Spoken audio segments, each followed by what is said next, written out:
Hi guys, welcome to this next quick Q&A. This one is a question from Lars, and he asked me a very interesting question that I want to tackle. It's a little bit tricky to get it structured. Here's a question. It's a question about around mastery, creation of new styles, changes introduced by grandmasters. For instance, Bruce Lee studied different arts and studied Jeet Kune Do. The Gracie started their BJJ and so on from different arts. So it seems like many advanced masters and practitioners feel the need to start their own system. On the other hand, we have the concept of true transmission, which I will get back to, where you want and need to pass on an art as you have learned it. In the end, you want your students to also have the experience that you yourself went through. So this is a bit of a paradox present in the martial arts when one becomes to a very advanced stage. There's a concept of shuhari, which I will also get back to, where in the last phase you should make the rules. But does that mean one should start a new system? Really interesting question. A very, very complex topic that I don't have a definitive answer to. So I'm not going to bury the lead, but that's my short answer is I don't have a definitive answer. I would say you don't have to. Nobody has to.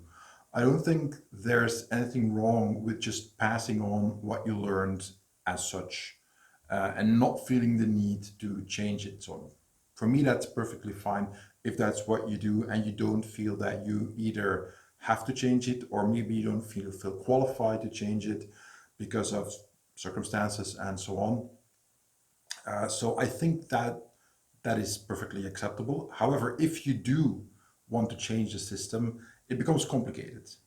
It gets pretty complicated, and there are a lot of questions I think you should ask. I don't think it's black or white. Um, I think it depends very much on individual circumstances. And what I'll try to do is list some of the factors that I think are important. So before I get started, as you know, I created my own system, Combat Sancho, which is had to give it a name, so that's what we ended up with. Um, so I went through that experience. I wouldn't say it's finished, not by a long stretch. I mean, there's still so much work that I have to do with Combat Sancho, but what was it? It was just the sum total of my experiences, mainly with Chinese martial arts. So the focus is self-defense, and it is my interpretation of what I learned throughout the many decades in those Chinese martial arts. And what I feel is most useful, with the exception of I left the Tai Chi Chuan that I was studying out of it for the most part. I think maybe at best there's like 1% in it. But I deliberately left it out for reasons that I won't go into here. So it's nothing more than that, but it's also nothing less. It's just my take on things. I never meant it to be the be all end all of martial arts or self defense. Quite on the contrary, I'm just a guy doing this thing and sharing what I think is valuable. And I structured it together once how should I put it?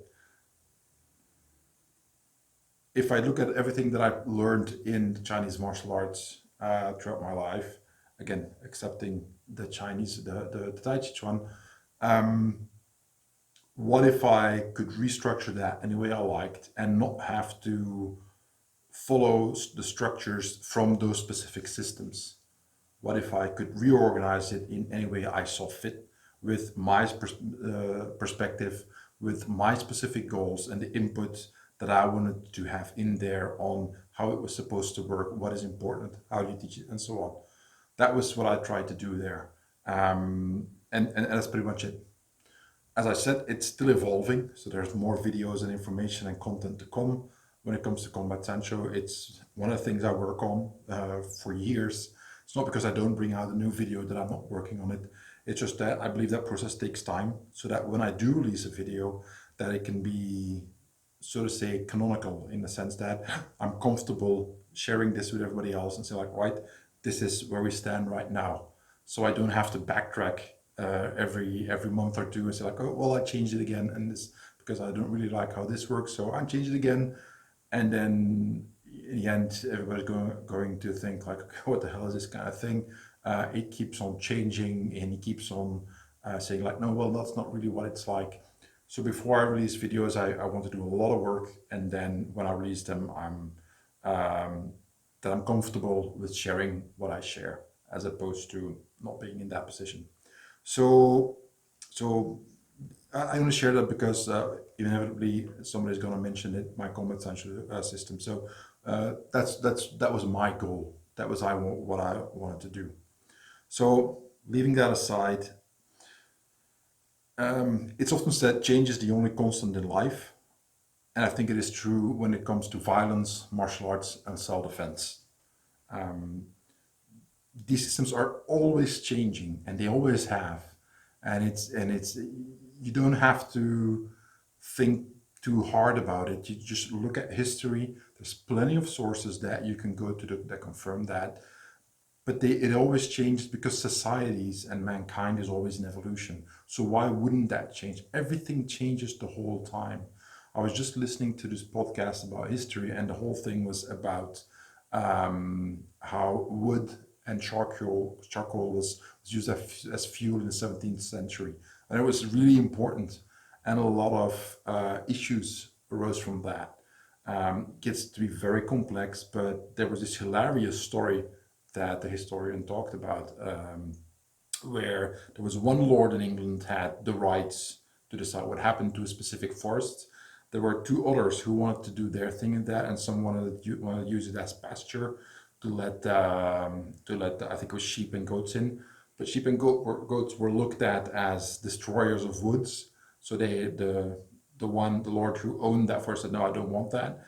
So and that dispute ended in him saying like, we're locking this down. No animals in the forest. So an armed group of individuals made a hole in the fence or the hedge, or I'm blanking out on the details, and pushed a bunch of sheep through. And on the other side was a guy with a sword hacking them down so they couldn't enter. And it sounds like some silly movie when we talk about it now, but back then it was really important because wood was important. It was a resource that was valuable. You could use it for obviously for fuel, because if you want to use fire, you need it for cooking, you need it for a bunch of different things.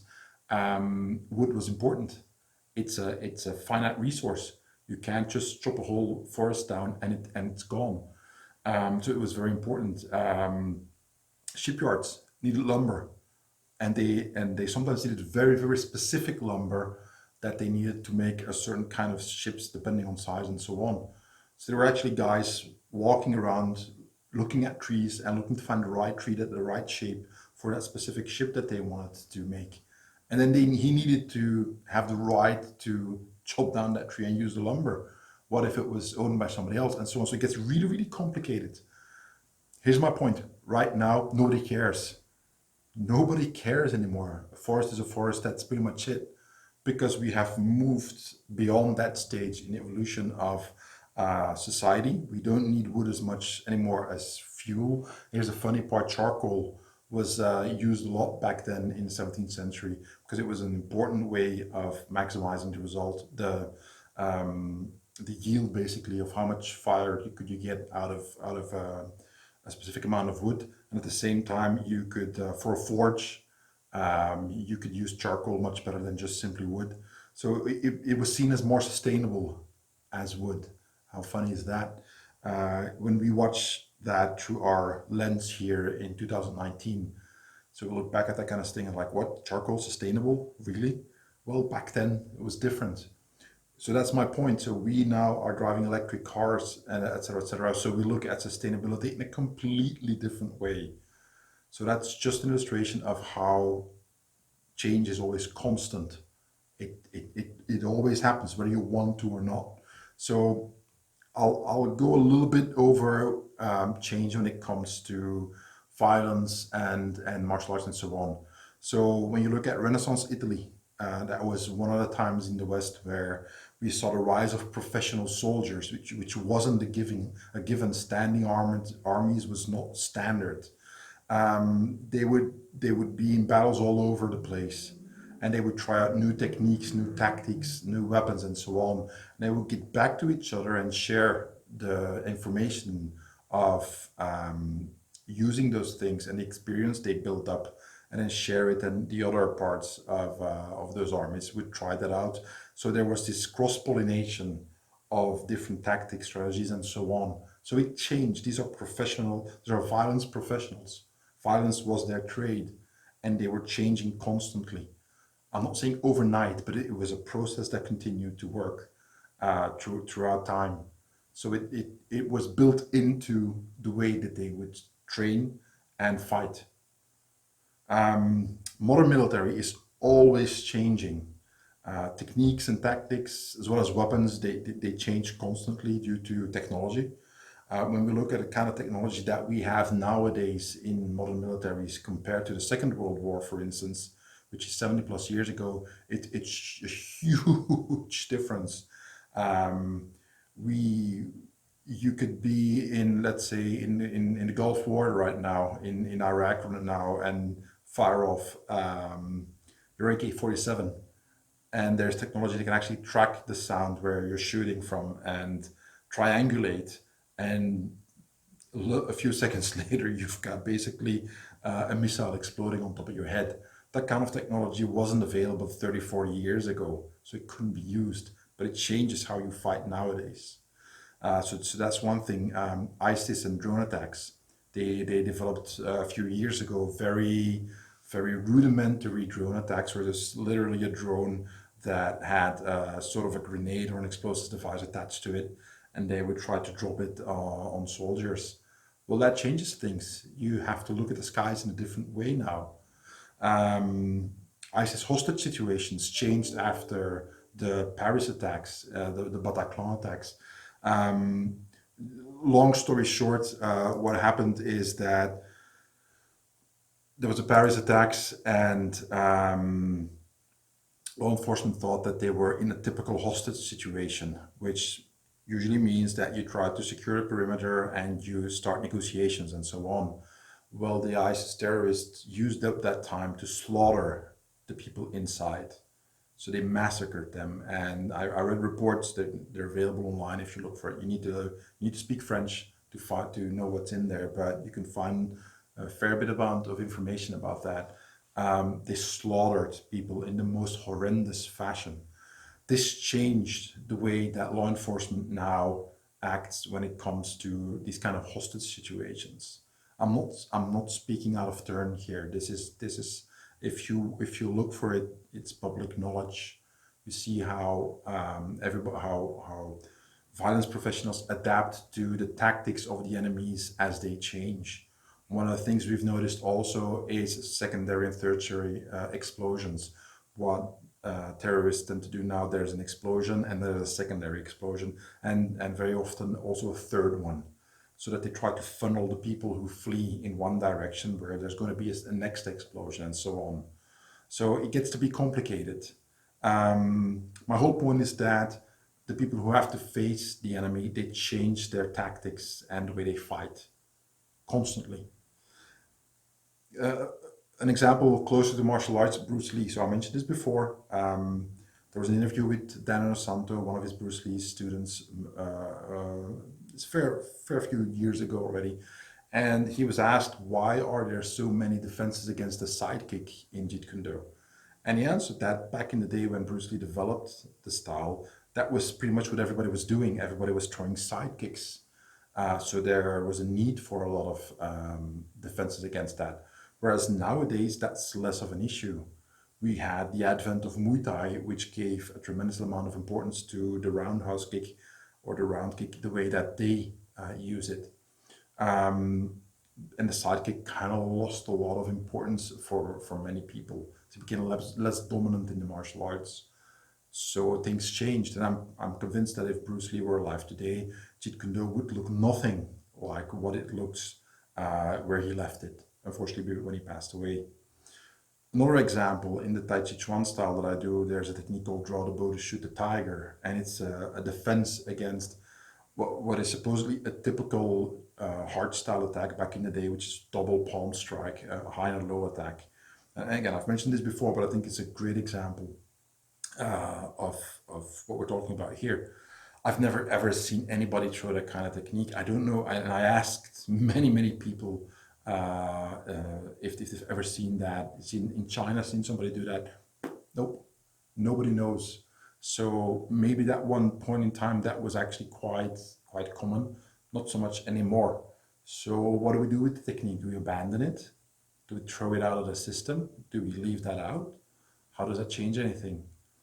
So there's a need for change. However, that doesn't make the technique useless.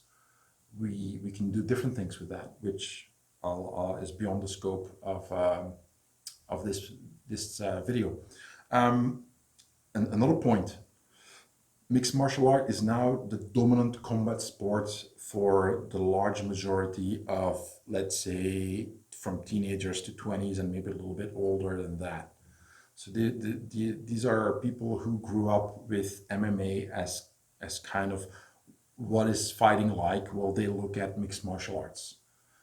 It used to be that people looked at other martial arts. It used to be that they looked at boxing as kind of the paradigm through which they filtered what fighting and self-defense is like.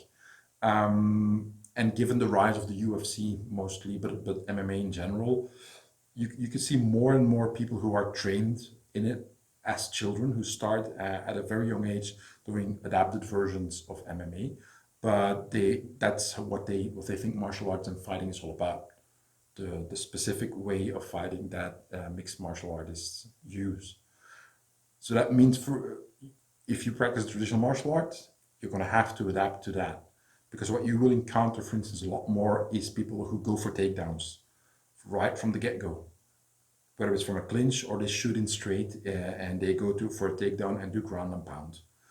If you don't have an answer for that in your system, well, you're kind of leaving yourself vulnerable to what is increasingly present when you look at violence in modern societies, especially when it comes to young people who think that, well, that's just how you fight.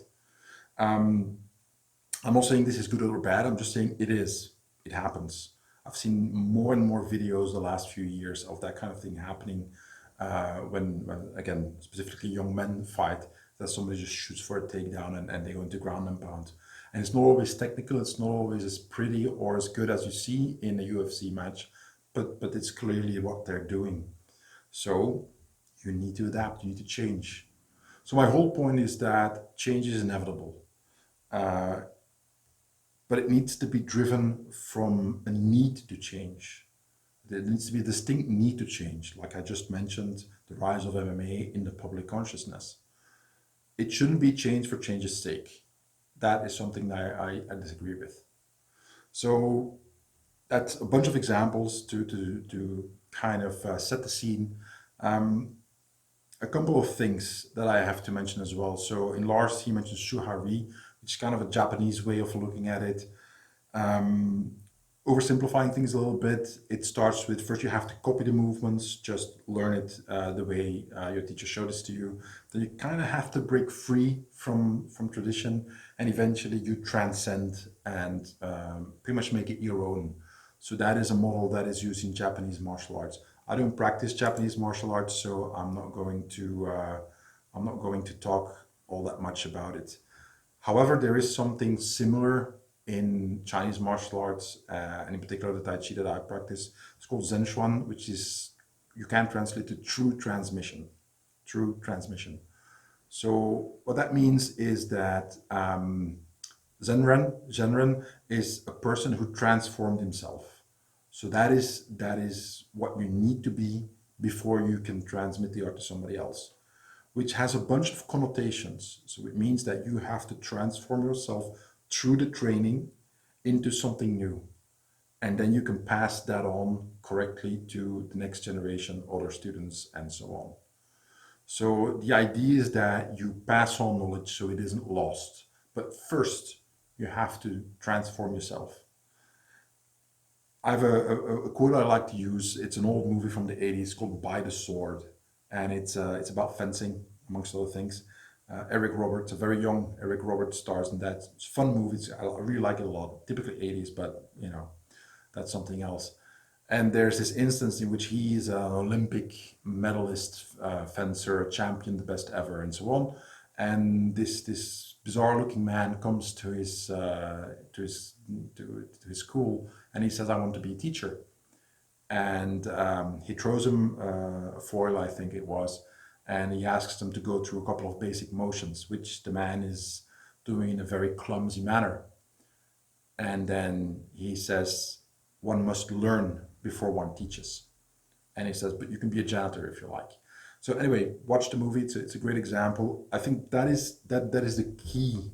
So if you're talking about making your own style, you need to learn first. One of the things, and I'm going to rant a little bit. So one of the things I see is so many people who are YouTube experts, and they're in their 20s and they're showing things that they're fine. That's not the point. But the way they're presenting their videos and their information is like, "This is the best way to do this," or "Learn the secret of," and so on. So all these clickbait titles, and then the way they frame the information is extremely dogmatic. Like, "This is it." And I'm like, duh, of course, yeah. This trick, I mean, everybody picks this trick up in like the first 6 months of training, whatever. So I'm oversimplifying a little bit, but my point is that um, that is not true knowledge, in my opinion. That is just a very isolated piece of information that you blow out of proportion and then present as something extremely valuable. Whereas in many cases, it's very basic information. Now, I'm not blaming those YouTube experts at all. One of the reasons why I don't comment all that much on that is that I remember being that guy. I'm getting older now, but when I was their age, I was very convinced that I was right as well. So I try not to comment too much because I have to say a mea culpa, because back in before there was no internet, there was no YouTube back in my day, but I'm sure I would have done the same thing compared to what they're doing now. So the point is that before you start teaching, you really have to learn. And which means, okay, well, what does that mean? Okay, I'll give the example in the system that I do. In our Tai Chi style, you become a student of your teacher, and then you do something what's called Baishi, which is you can translate it to ritual initiation, which is basically you are accepted as a disciple, as an official student of that teacher. Um, it's a short ceremony, nothing special. It's not a sect or anything. It's just I've done this in two different Chinese systems. I've seen it in many Chinese systems. It's just a thing. It's a cultural thing. But you take an oath and you say like, right, okay, I'm going to be a good student.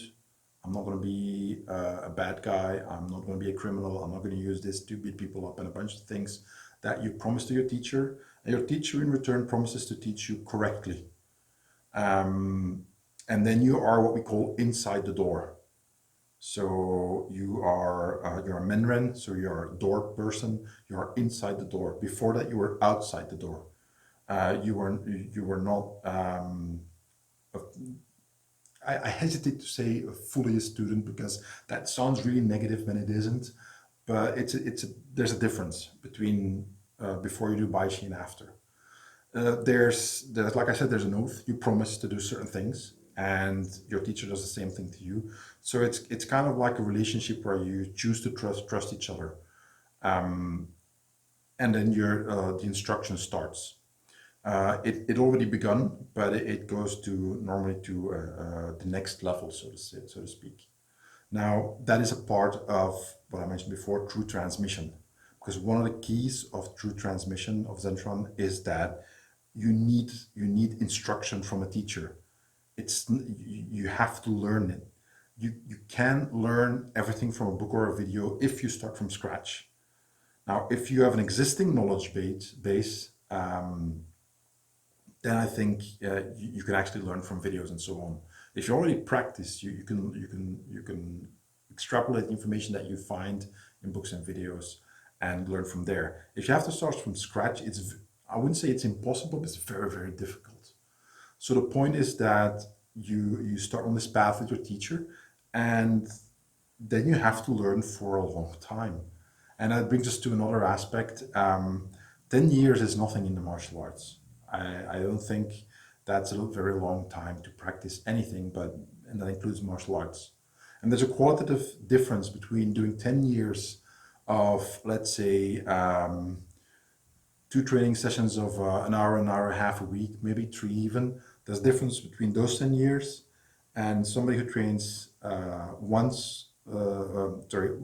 between 1 and 3 hours a day, every day for 10 years straight. There's a quantitative and qualitative difference in these two people if everything else is the same. So you need, again, one must learn before one teaches. Okay, well, how do you learn? How do you study? You want to make your own style. What stage of your evolution as a martial artist are you at, regardless of the style that you practice? So how you train depends a lot on what you will end up with the answers you come up when you decide to transcend your own style and make it your own or make a new one. Another aspect which I think is important is what are you changing it into? Now, for which environment are you going to use it? Is it for self-defense? Okay, but where and what kind of self-defense? Are you living in a failed state that is at the brink of civil war? Are you living in a third world country where it's just chaos and violence all over the place? Life's going to be different, violence is going to be different than if you live in, let's say, a Western country and you want to be able to defend yourself for when you are just encountering random violence or you have to go to the bad part of a big city and you want to be able to defend yourself to get away from that. So it's totally, totally different circumstances. You need different tools. You need a different system, in my opinion. Another aspect is, let's say, okay, you start with whatever martial art you are at, and you want to adapt it because you are working as a bouncer. You start your work as a bouncer, and you already have a bunch of training, and you need to adapt what you learned to the realities of standing at a door and saying no to people, like you can't come in. That's going to be different from the self-defense that you do, because now it's your job to tell people no, can't come in. So my point is that not all violence is alike. So there's different kinds of violence, and that means that you have different specific needs depending on what you are changing it into. So that's a huge factor that you should acknowledge and look into before you make any changes. Now, another aspect is what are you starting from? What's the starting point? Are you practicing sports taekwondo and you want to turn it to self-defense? Or is it traditional karate that you want to turn into modern self-defense? Because that's not the same. Not every starting point will be successful. Not every starting point will give you the same results. And you might sometimes decide that it takes too much work to change it because the starting point is so far removed from the reality that you want to take it to that you might be better off changing it to something else. So I'm not saying it's the case with whatever you're studying. I'm just saying that this is something that I believe that you have to take into account. Another factor, change is not automatically positive. So not all changes are beneficial. You can't just take pieces from a system and then just replace them with others and expect them to work just right away. So be prepared to go back to a previous version of what you're doing and then restart from there. The key point in this is that you make deliberate changes so you don't break the system. You make them deliberately and you're careful about that. The analogy that I like to use is a Swiss watch. Swiss watches are things of great precision. The components of a Swiss watch are tiny, they're extremely small, and it takes an expert to put that together so that it gives time correctly. Now you can't just take one component out of that Swiss watch and then take a component that looks like it from another watch, but it has different shapes slightly and is made from a slightly different material, and plug it in there and expect that watch to be as performant in giving you accurate time readings than with the original component in it. It's just an analogy, but just to make you to bring it forward that you can't just mix and match from different styles and expect everything to automatically integrate. I think that's a fallacy. I think a lot of people try that and they came up with systems that were not necessarily better than what they started with. Again, very personal opinion. You might think I'm wrong. It's fine. My point is that if you do make changes, make them carefully and deliberately, as opposed to, I want to change stuff. Let's see all the cool things that I could add to this style. And to be able to do that, to make careful changes, what I think is important and is very much possible nowadays is document everything. Write it down, make videos, make audio files where you talk about what you're doing and so on. Keep a journal, whatever is the best way for you, but keep track of your evolution and your progress so that you can document the changes and you can document the results that you get. So you are able to look back when you eventually end up in a dead end street and you have to retrace your steps and go back to a previous version so you can then make new adaptations and changes. The best example that I had of that was my teacher Bob Orlando, who taught Kuntao Silat, and he was maniacal in note taking and keeping track of everything. He had everything drawn out. He had a lesson plan for the entire season. And he said the expression he used is that the cement is never quite dry here, meaning that it was constantly changing and evolving, trying to make it better. But he documented everything. He wrote it down. I saw some of the big maps with all the explanations that he used when he would teach seminars, and he knew what he was doing, and he could retrace his steps and then change something to a previous version and so on if he wanted to, because he had that information. Don't just rely on your memory because that's going to change. Memory is not a static thing. However, if you make a video of yourself doing technique and then you watch it 20 years later, if you still have the video obviously, and you're going to notice very distinct changes, well, you can't say, well, I wasn't doing it that way back then, because the evidence is going to stare you in the face. So document, I think it's very important. These are a bunch of the most important factors that I think when you want to make your own system, I think you have to take into account. There are others obviously, but this video is already running long. So I'm going to talk a little bit about what I do. I am, as I get older, more in techniques. So that means looking at the forest, trying to get an overview of the forest, and then studying the individual trees, branches, and leaves. The point is that I want to see how they interact. What are they made of, and then how do they interact? So how does a system actually function? And the interesting part for me is trying to study several systems and then look at where did they develop, what was the cultural or societal context of when they were created, who practiced them, how did practice happen, and so on. So all those variations that you then try to understand, so you have a much better overview of the forest, so to speak, so you can see the trees better and see those interactions. And this is going to be an upcoming blog post, so you guys know already.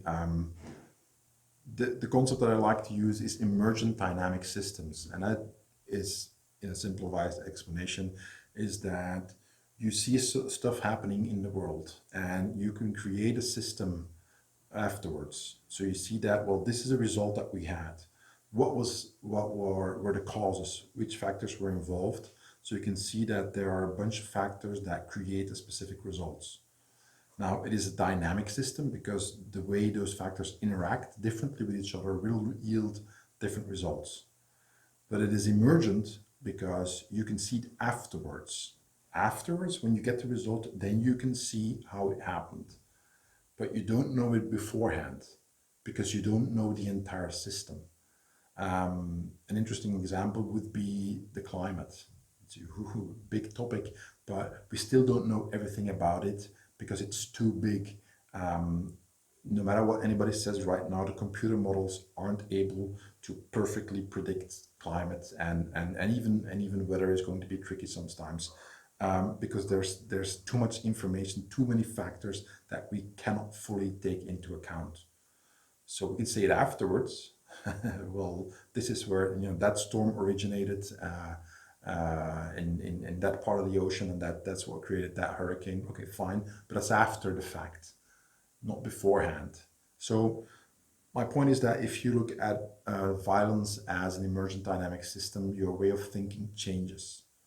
And I think that is an interesting way of looking at it, is a look at what are you experiencing when it comes to violence.